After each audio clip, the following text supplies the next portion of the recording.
પ્રિયા સંદેશ ન્યૂઝમાંથી આજે હું શેખ ગુલામ હુસૈન આવી રહ્યો છું. શું નામ છે તમારું? મારું નામ અબ્દુલ અજીઝ માંજલિયા. અબ્દુલ અજીતભાઈ, તમને શું પ્રોબ્લેમ છે? મારા ઘરનો ઘણો પ્રોબ્લેમ છે. તેના છતાં મારી ઘરવાળી એ મને બહુ અત્યાચાર કરે. પ્લસમાં એ મને રાતે બારે પણ સૂતો હોય, રાતે 3 થી 4 ફેરા વરસાદની અંદર પણ સૂતો હોય. એના પછી પણ મને અવારનવાર મને ધમકી આપે છે. બરાબર, ધમકી આપવા પછી બી અમે ક્યાં પણ બારે જઈએ, કાંઈ કામે જઈએ, તેના પછી પણ અમને કંઈક મારવાને કોઈ ધમકી દીધી, તેના સાથે અમને મારી નાખશે, એની જવાબદારી કોણ લેશે? તમે પોલીસ ફરિયાદ કરેલ છે? હા, અમે પોલીસે ફરિયાદ કરેલી છે 23 તારીખે અમે. બરાબર, તેમ છતાં પણ એ લોકો ઉપર કોઈ એક્શન લીધો નથી પોલીસ વાળાએ. આ ગઈ 23 તારીખે તમે ફરિયાદ કરેલી છે? હા, ગઈ 23 તારીખે અમે ફરિયાદ કરેલી છે. કે અંજાર પોલીસ સ્ટેશન? હા, અંજાર પોલીસ ચોકી. તો શું કીધું અંજાર પોલીસ વાળાએ? બીજી વાર ગયા હતા તમે? અમે બીજી વાર પણ ગયા હતા. એના પછી પણ અમને કોઈ એફઆઈઆર ભરીને અમને કોઈ જાણ નથી કરી ને અમે ગયા હતા પણ અમને દીધી નથી. બીજી શું તકલીફ છે તમને? બીજી તો ઘણી બધી તકલીફ છે. અમે ઘરમાં અવારનવાર આ બધે તકલીફો થાય. પ્લસમાં આ જે અમારા જે સમાજના આવ્યા હતા, આગેવાને, એની પણ એ લોકો માંગ કરી હતી. એ પણ અમે પૂરી કરતા છતાં પણ આ ભાઈએ કોઈ સમજતી નથી, મારી ઘરવાળી મરિયમ બેન. અચ્છા, એમના વિરોધ તમે ફરિયાદ કરી, હજી સુધી ધરપકડ નથી કરી અંજાર પોલીસ વાળાએ? હા, એ હજી ધરપકડ નથી કરી. એના પછી પણ અમે ગયા હતા એકવાર કહેવા, તેના પછી પણ હજી કોઈ આવ્યો નથી અહીંયા કને. બરાબર, તેમાં મારો છોકરો અને મારી ભાભી ને એના ઉપર મરચીઓ ને એ બધે નાખીને અવારનવાર આવી રીતે 3 થી 4 ફેરા હુમલો કર્યો છે. બરાબર, તેના છતાં પણ કોઈ અમે એના પોલીસમાં જાણ કરી હતી. બરાબર, તો પણ હજી કોઈ અમારી કોઈ ફરિયાદ નથી સાંભળી. અચ્છા, તો તમારા દીકરા ઉપર પણ હુમલો કરેલ છે એમ? હા, મારા દીકરા ઉપર હુમલો કરેલો છે. બરાબર, અમે ખાવા પીવામાં કદાચ કાંઈ આવી ગયો તો એની જવાબદારી કોણ લેશે? અચ્છા, બીજા કોની ઉપર હુમલો કરેલો? તમારી ઉપર હુમલો કરેલ છે? મારા ઉપર કરે, પ્લસમાં અમારા જે દીપસી મેડમ હતા એના ઉપર પણ હુમલો કર્યો હતો. શું હુમલો કર્યો હતો દીપ્તિબેન ઉપર? દીપસી મેડમ ઉપર આંખોમાં મરચા નાખીને મોઢો અને આંખો બધો એકદમ સુજાવી નાખ્યો હતો. એને પછી હોસ્પિટલમાં એડમિટ કરી હતી અમે. એના પછી 3 થી 4 કલાક તો મારો ભત્રીજો હતો, એ એને હાથ પકડીને હલાવતો હતો. એના પછી થોડીક કાંઈક આંખ સરકી હતી, પણ એના પછી પણ આજે 8 દિવસ થઈ ગયા, એની આંખોમાં હજી એ જ પ્રોબ્લેમ છે. દીપ્તિબેને ફરિયાદ કરેલ અંજાર પોલીસ સ્ટેશનમાં? હા, દીપસી મેડમે ફરિયાદ કરેલી છે 23 તારીખે. આવો દીપ્તિબેન. હા, તો દીપ્તિબેન, તમે અંજાર પોલીસ સ્ટેશનમાં ફરિયાદ કરેલી છે, તમારી આંખોમાં મરચા નાખવામાં આવ્યા? હા, આજે 8 દિવસ થયા. આજે આ પૂરા 8 દિવસ થયા. આ લોકોનો ઝઘડા 8 વર્ષથી ચાલે છે. 2.5 વર્ષથી હું બી એ લોકોના સમાધાનમાં હોઉં જ છું હંમેશા. અને પાછું આજે એ લોકો જે ગયા શનિવારે 23/8ના 11:30 વાગે એમના ભાભીને બજારમાં માર્યું, તો એ લોકો પાછા મારી પાસે આવે કે બેન પાછું આ મારકુટ કરે છે. અમે પોલીસ સ્ટેશને ગયા, જાણવા જોગ કરી એના ભાભીને એને બધાને લઈને. તો પોલીસ કહે કે હા આપણે જોઈ લઈએ છીએ, ઠીક છે, કંઈ વાંધો નહીં. રાત્રે પાછું આ લોકો ઉપર મારાકૂટને કર્યું. વરસાદ ચાલુ હતો અને મને એ તેડવા આવ્યા તો હું ગઈ તો મારા ઉપર મરચાના પાવડર નાખી, મરચાની ભૂકી નાખી છે. આ રહ્યો મારી પાસે બધા સબૂત છે. આ તમે ફોટા પોલીસ સ્ટેશનમાં આપેલ છે? આ ફોટા અમે પોલીસ સ્ટેશનમાં, પોલીસ વાળાએ અમારી હજી ફરિયાદ કોઈ લીધી જ નથી. અમારી પાસે કોઈ એફઆઈઆર ફાડી નથી. મારી પાસે કોઈ મને નકલ નથી મારી પાસે. આ રહ્યા જો આ બેન, આ બે બહેનો છે, મા દીકરીઓ છે. માંજલિયા, આ મા દીકરીઓ તમારી ઉપર હુમલો કર્યો? માંજલિયા અને જૈનબબેન માંજલિયા. આ રહ્યા, આ મારા મરચા નાખ્યું છે, જુઓ. આ તમે નજીકથી જોઈ શકો છો. જો તમને હજી જોશે તો હું કલર હજી પ્રિન્ટો કઢાવીને આપીશ. આ જો મારી હાલત કરી છે એ લોકોએ. આ જો આ મારા હાલત કર્યા છે. આજે 8 દિવસ થયા. મને હજી 50 મીટર સામે બારે કોઈ માણસ ઊભું હોય છે ને, એની કીકી દેખાવામાં તકલીફ પડે છે હજી આજની તારીખમાં. તો આ શરીરનું મુખ્ય અંગ એક આંખ છે. આંખ નથી તો કાંઈ નથી. જો એ આંખમાં મારા મરચા નાખીને જે હુમલો કર્યો છે ને, જે કલમ લાગે, એ કલમ હેઠળ પોલીસે હજી એ લોકોની ધરપકડ નથી કરી અને મને કોઈ એફઆઈઆરની નકલ નથી આપી. મારી પાસે કોઈ નથી. ખાલી અમે અમારા વકીલ દ્વારા અમે એને લખાવી, ફરિયાદ અમે લખાવી, અમારી રીતે લખી અને ફરિયાદ અમે આપી છે, તો પણ એ નથી આપતા. મતલબ અંજાર પોલીસ કોઈ એક્શન લેવા તૈયાર જ નથી. હવે તો જો મારી વાત સાંભળ, આવી રીતના હુમલા થાય, અમે કાયદો હાથમાં લઈ નથી શકતા. હા, અને જો અમને ન્યાય ન મળતો હોય તો આનાથી નબળી કામગીરી બીજી કઈ કહેવાય? આનાથી બીજી નબળી કામગીરી કઈ કહેવાય અંજાર પોલીસની?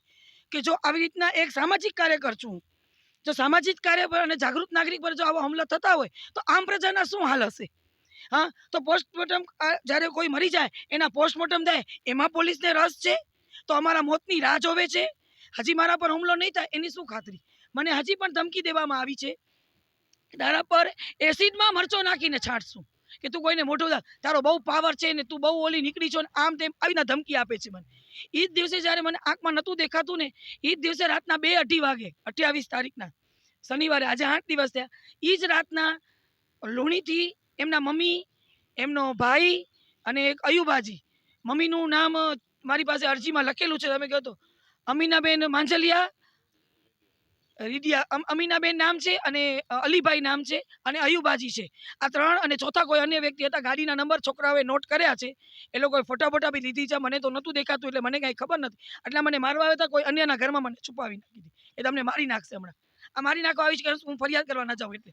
તો આ રાજકીય દબાવથી, ગમે એ રાજકીય દબાવ હોય, એ રાજકીય દબાવથી મારી ફરિયાદ લેવા નથી આવતી. આ મને ડર છે કે હું તો રસ્તામાં એકલી ફરું છું, કોઈ પ્રોટેક્શન લેતી નથી, બરાબર? તો મને મારી નાખશે, તો હું મરી જઈશ તો મારા મોતની જવાબદારી કોણ લેશે?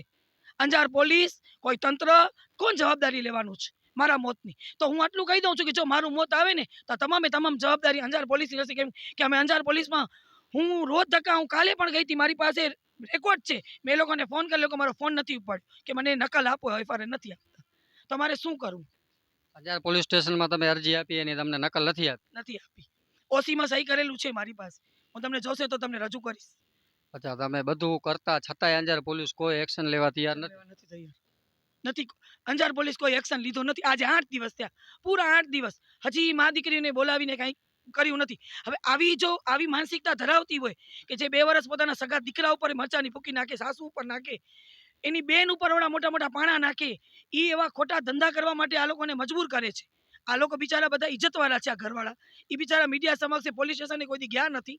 આ તો આવું થયું એટલે હું લઈને એ લોકોને ગઈ કે તમે ડરો નહીં, પોલીસ આપણને મદદ કરશે. એ બિચારા આખા બધા મારા ભેગા લે તો પોલીસે મદદ કરી નહીં. જાણવા જો કે મેં પીઆઈ સાહેબને બી કીધું, પીઆઈ સાહેબ કે આપણે જોઈ લઈએ છીએ. હજી સુધી મને ન્યાય નથી મળ્યો.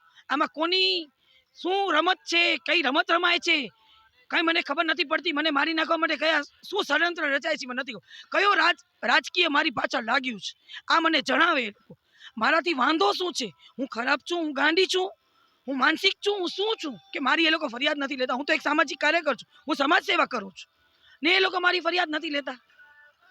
દીપ્તિબેન સામાજિક સેવા માટે હંમેશા હાજર રહ્યા છે, ચાહે ગમે તે હોય, હિન્દુ હોય, મુસલમાન હોય, ગમે તેનો જે કામ હોય, મામલાદાર, નગરપાલિકા, બધી જગ્યાએ હાજર રહે છે. છતાંય એમની એક ફરિયાદ છે કે એમની આંખો ઉપર મરચાં નાખેલ, છતાંય હજી સુધી અંજાર પોલીસે કોઈ એક્શન લીધેલો નથી. અને અંજાર પોલીસે પીઓસો ત્યાં હતા, જે રમેશભાઈ ડાંગર કરીને, એ મને શું કહે છે ખબર છે? હજી તમે આંધળા થઈ જાઓ. જો મસ્તીનો વ્યવહાર હોય, આપણે બધા સમાજ સેવા કરે, પણ એવું ન કહેવાય કે તું હજી આંધળી થઈ જા, તું પોલીસ સ્ટેશન ના. તો પોલીસને વાંધો શું છે? અંજાર પોલીસમાં જાઉં છું તો ભાઈ, પોલીસ સ્ટેશન પ્રજાનું છે, બધા જઈ શકે છે. કોઈ બગીચો નથી કે ફરવા જતું હોય. કેટલા લોકો તો પોલીસ સ્ટેશનમાં જતા બી ડરતા હોય છે, બરાબર? તો બગીચો નથી કે હું ફરવા જતી હોઈશ. હું સમાજ સેવા કરું છું. જ્યારે કોઈની ફરિયાદ નહીં લે, જો મારી જ ફરિયાદ નથી લેવાતી, હું એક જાગૃત નાગરિક છું, હું એક સામાજિક સેવા છું, જો મારી ફરિયાદ નથી લેવાતી તો આમ પ્રજાને કેટલી તકલીફ પહોંચતી હશે એ આપ જાણી શકો છો. હા, તો હું એ આમ પ્રજાની ફરિયાદ માટે જાઉં તો કે તમે તો આખો દિવસ અહીંયા આવો છો, આમ બેસો છો. આ લોકોને નથી ગમતું તો મને લેખિતમાં આપે ભાઈ. એ લોકોને ક્યાં વાંધો છે તો મારા ઉપર ફરજ રૂકાવટના કેસ કરે કે હું એના ફરજમાં રૂકાવટ કરું છું, બરોબર ને? હું એ પણ ભોગવવા તૈયાર છું, પણ એ લોકોને વાંધો શું છે મને લેખિતમાં એક વખત આપે અંજાર પોલીસ. હું બહુ કંટાળી કે હજી મને છે ને, તમે ઊભા છો, ઓલો છોકરો ઊભો છે ને, મને આંખની કીકી નથી દેખાતી.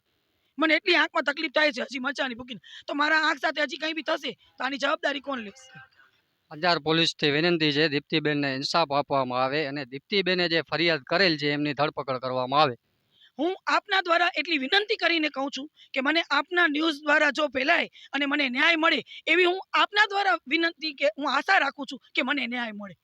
જો જાગૃત નાગરિક ન્યાય મળે તો આમ પ્રજા તો દુઃખી જ છે, એનું નક્કી થઈ ગયું છે. આના ઉપરથી નક્કી થયું છે.